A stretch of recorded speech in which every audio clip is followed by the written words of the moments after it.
Sorry आधे घंटे पहले लाते तो हम इन्हें बचा लेते हैं। तो उस केस में आपको क्या करना है, 5 ऐसे अलार्मिंग कंडीशन कि जब आप इस क्रिटिकल पोजीशन में हो जाते हो कि आपको होम रेमेडी चाहिए बिफोर कि आप डॉक्टर तक पहुंचें। आप कुछ ऐसा उपचार क्या करें जिससे हम पेशेंट को हॉस्पिटल तक बहुत अच्छे से पहुंचा सकें और उसको आगे का जो है प्रोसेस ट्रीटमेंट का दे सकें। हाई बीपी के पेशेंट हर घर में हैं, तो उनके रात के टाइम 12 बजे के बाद और 4 बजे के पहले जो है हार्ट पेशेंट का एक बार स्ट्रोक लेना बहुत ही कॉमन होता है डेली के रूटीन में, कि आप जब तक उसको डॉक्टर के पास ले जाते हैं डॉक्टर कहता है सॉरी आधे घंटे पहले लाते तो हम इन्हें बचा लेते। तो वो टाइम स्पैम आपको कैसे बढ़ाना है ताकि हम मरीज को ट्रीटमेंट दे सकें। तो उस केस में आपको क्या करना है, ध्यान रखें, ये जो हमारे फिंगर्स के सामने ये नाखून जो मैं पॉइंट कर रही हूँ, इस पॉइंट को आप लोकेट करके ध्यान से देखें, ये हमारे बाइलेटरल है, मतलब दोनों ही हाथों की उंगलियों पे हम इसको इस्तेमाल कर सकते हैं। जब भी आपको लगे कि कोई पेशेंट बिल्कुल उसका जो है बीपी बहुत हाई चला गया है और आपको डॉक्टर तक जाने के पहले अगर उसको स्ट्रोक ना आ जाए, लाइफ उसकी खत्म होने से बचाने के लिए आपको सिंपली क्या करना है, आप कोई भी पिन ले लेंगे, पिन लेके आप उसको सिंपल किस जिस तरह से हमने पिन लिया, आप घर में सेफ्टी पिन ले सकते हैं, क्योंकि उसको थोड़ा सा आपने डिटॉल या उसे स्टरलाइज कर लेंगे। स्टरलाइज करने के बाद सिंपल आप यहाँ पे प्रिक करेंगे और प्रिक करके यहाँ से आप थोड़ा सा ब्लड जो है इस तरह से 5 to 10 ड्रॉप्स इस तरह से निकाल देंगे। ये ध्यान रखें, ये बहुत ही इमरजेंसी केस है और ये करते ही आपके पास पेशेंट के लिए एटलीस्ट 3 से 4 घंटे मिल जाएंगे कि आप उसको डॉक्टर तक सेफली पहुंचा सकते हैं और वहां उसको ट्रीटमेंट मिल सकता है। दूसरा काम, अगर ये भी करने की हिम्मत आप में नहीं है, फ्रिज का ठंडा दूध 1 गिलास उस पेशेंट को पिला दें। ठंडा दूध पिलाते ही आपके पास ड्यूरेशन बढ़ जाएगी, आप 2 घंटे तक हॉस्पिटल के अंदर उनको लेके आप जा सकते हैं। ध्यान रखें। दूसरी हमारी अलार्मिंग कंडीशन जो होती है वो होती है एसिडिटी की।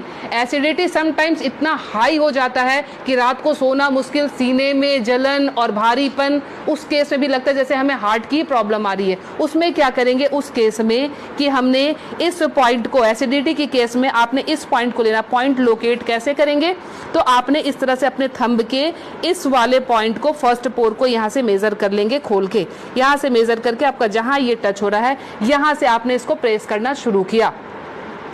20 to 30 टाइम्स इसको आप डीप प्रेस करेंगे।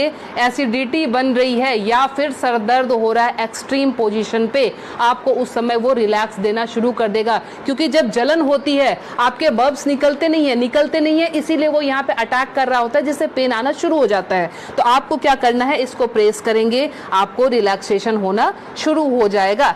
तीसरी चीज, हमारे मोशन सिकनेस, या हम ट्रैवल कर रहे हैं तो हमें वॉमिटिंग आती है, या जनरल केस में भी अगर वॉमिटिंग आती है या नॉजिया रहती है, वॉमिटिंग टेंडेंसी, वॉमिटिंग आ नहीं रही है बट ऐसा लगता है कि वॉमिटिंग आएगी, इस केस को हम कैसे हैंडल करेंगे।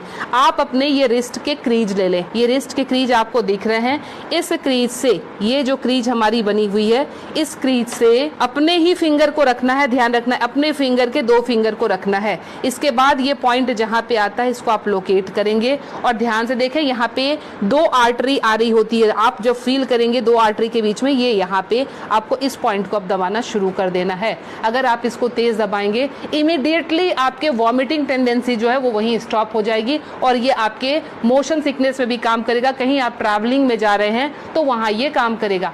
अब मोशन सिकनेस को रोकने के लिए घरेलू उपाय क्या करें। पुराने जमाने में ध्यान है आपको 10 पैसे के और 5 पैसे के सिक्के मिलते थे, वो सिक्के अगर आपके पास हैं तो सिक्के को सिर्फ मुंह में रख लेना है, कुछ नहीं करना है।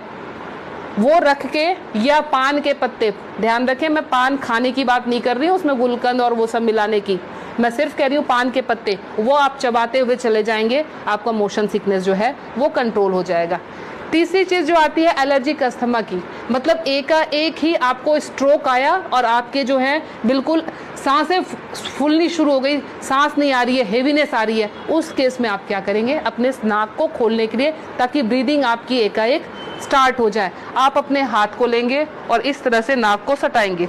नाक की टिप जो है हाथ के जिस पार्ट को टच कर रही है उसको दबाना शुरू करेंगे और ये बहुत पेनफुल होता है, ध्यान रखें। आप अपने आप भी इसको दबा नहीं पाएंगे, बहुत ज़्यादा पेन होता है। हमने पेशेंट को ऐसे किया, ये टिप जहाँ पे आया, और ये 90% पेशेंट को ये पेनफुल वैसे भी होता है। आप उठा लीजिए, अब ये यहाँ पे इनका टच हुआ था, ये जब हम दबाएंगे 90% पेशेंट को वैसे भी, क्योंकि हल्के हल्के एलर्जी की प्रॉब्लम इन दिनों महामारी बीमारी के बाद लंग्स सबके वीक हुए हैं, तो सबके जो है ये प्रॉब्लम रहती ही रहती है। लास्ट में आपको बता रही हूँ इंसोम्निया के लिए, नींद नहीं आती है उस केस में आप क्या करेंगे। नींद नहीं आने के केस में हमने क्या करना है कि ये हमारा ईयर लोब है, ये पूरा सेक्शन जो है ये ईयर लोब का है। रात को आप क्रीम या तेल लेकर इस सेक्शन की इस तरह से हल्के हल्के हाथों की मसाज देंगे। ये हल्के हल्के हाथों की मसाज देंगे, इससे आपको नींद आनी अच्छी शुरू हो जाएगी। साथ में और क्या इंक्लूड करें, हमारा जो टॉप ऑफ द हेड है, बिल्कुल सर का ऊपरी सिरा, यहाँ पे आप टैपिंग करेंगे। टैपिंग करने का मतलब हल्का हल्का आप इसको ठोकते जाएं, ये इसको वाइब्रेट करें। वाइब्रेट करने का मतलब आप यहाँ से जो है एनर्जी हमारे जा रही है नीचे, क्योंकि आपको पता है ये माउंटेन बना हुआ है, यहाँ से एनर्जी का फ्लो शुरू होता है, तो ये एनर्जी जो है पूरी जगह जाएगी और आपको बिल्कुल काम कर देगी, शांत कर देगी। तो ये 5 अलार्मिंग पॉइंट्स आपको हमेशा के लिए याद रखना है। पता नहीं आज आपने देखा, भूल गए, कल आपको जरूरत पड़ जाए, तो इसलिए आप प्लीज़ इसे सेव कर लें, अच्छे से देख लें और समझ जाएं और अपना ट्रीटमेंट एमरजेंसी केस में ज़रूर कर लें। मैं Leena Shrigyan, naturopathy and alternative therapy expert, New Delhi से। मुझसे मिलने के लिए